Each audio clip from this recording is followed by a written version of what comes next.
You know, I am no fan of Supreme Court Justice Thomas. I just don't like the guy.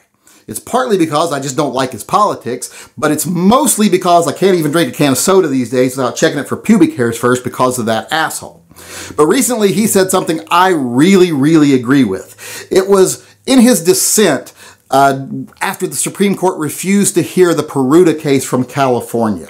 Now, for those of you that don't know, the Peruta case from California is a case where a gentleman was suing California because they're not issuing permits to anyone that isn't an elitist in California. They won't issue them to the common person. So he sued for the constitutional right to be able to carry a handgun outside the home for self-defense. Now, he originally won his case. But then the state decided to, well, we're going to rehear it with a larger panel of judges, which we hand select now. So basically they could rig the outcome of the appeal, which they did. They got it reversed after they hand selected their judges for the appeal.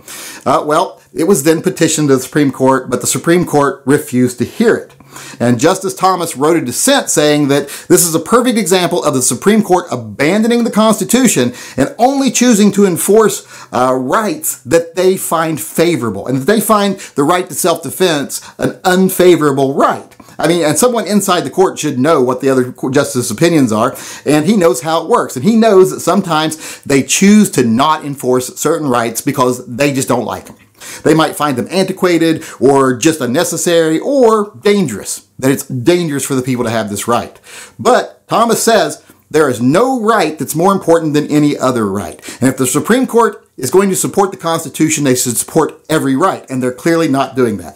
They chose not to hear this case because there's no way they could rule against concealed carry being a constitutional right without exposing their bias and without being totally in odds with the Constitution, or at odds with the Constitution.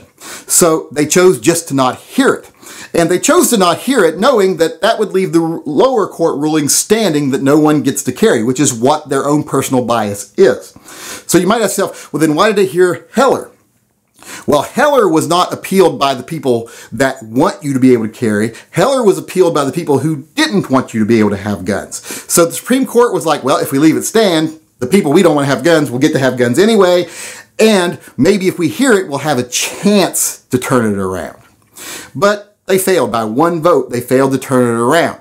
We got lucky as gun owners that the court is the way it is, and Heller won his appeal to the Supreme Court. But I can guarantee you, if Heller had lost his original case and the standing law was that you didn't get to have guns, the Supreme Court would not have heard that either, because they don't want to have to rule in favor of the right that you have to carry a gun outside your home granted to you by the Second Amendment. Like I said, they find that to be an unfavorable right.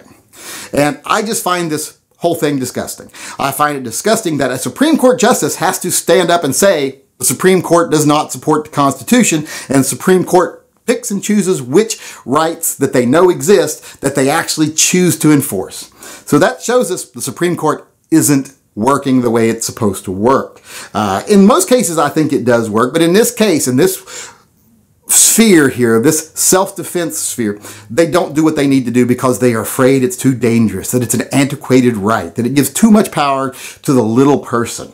And that's the way it is in California. I've got a friend in California. He's got a carry permit, lives in Los Angeles and San Francisco. He's got 2 homes. He has a carry permit, and he'll tell you flat out why he has a carry permit. Because he's elite. Because he's rich enough to help sheriffs get elected, and because he's connected enough to get hookers and drugs for politicians. And that's why he has a carry permit. So he's at danger because he's special, and the little person might come after him. That's who they give carry permits to, and the Supreme Court is okay with that. Justice Thomas made a statement, and I'm going to have to read it here because I couldn't do it justice without reading it because I would forget it, and I got it printed here in great big type so I can actually read it.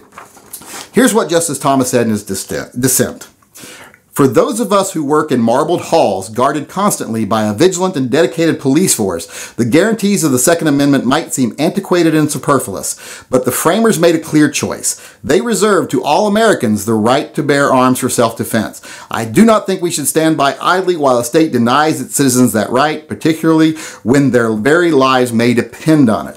And that sums it up perfectly. The Supreme Court shouldn't stand by and allow a state to knowingly violate a constitutional right, especially one that endangers those people, simply because they just don't like it, because it's an unfavorable right. So if you're out there and you're listening to this, flood your representatives, flood your senators, flood your congressmen, flood everyone you think of with how repugnant you find it that the Second Amendment is not a right that the Supreme Court wants to enforce, that they want to pick and choose which rights they enforce. Because really, I hate having to be put in a position where I completely agree with Thomas. But in this case, I completely agree with him. This is a case of personal bias of judges feeling that the little man doesn't need the Second Amendment and they would rather not give it to him. This isn't about supporting the Constitution. This is about denying the Constitution.